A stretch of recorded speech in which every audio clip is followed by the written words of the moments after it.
Hey everyone, and welcome to the Deep Dive. We're diving into The Power of Your Supermind by Vernon Howard.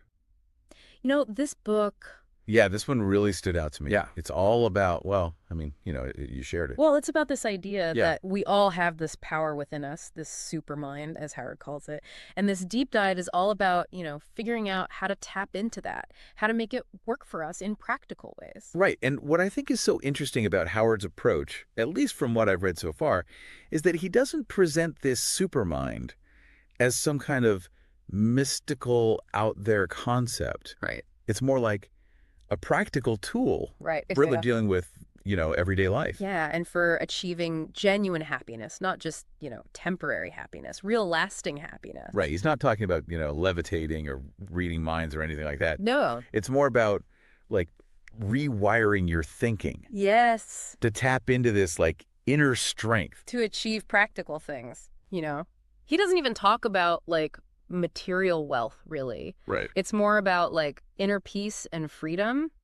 Yeah. And I think one of the things he emphasizes right from the beginning is like this idea that we live in two worlds, right? Yeah. He calls it the external world, the Yeah. external world of events Yeah. and circumstances, and then the inner world, which is really what's driving our experience. Right. So it's not about like controlling what happens to us out there in the world. No. It's more about how we react to it. Yes, mastering our reactions. Yeah. And that's where the supermind comes in.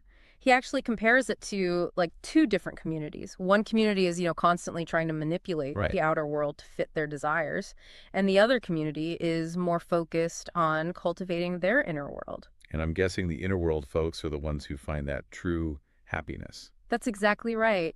Howard really emphasizes the importance of this inner world and understanding how it affects our experience. And he talks a lot about this concept of like receptivity. What exactly does he mean by that? Well, he argues that a lot of us, most of us really, are just kind of living on autopilot. We're trapped by our conditioning and these preconceived notions about the world. And so receptivity for him is about actively challenging those assumptions. It's about being open to new ways of seeing things. So it's almost like being willing to question everything you think you know. Yes. And being willing to admit that you might be wrong. Right.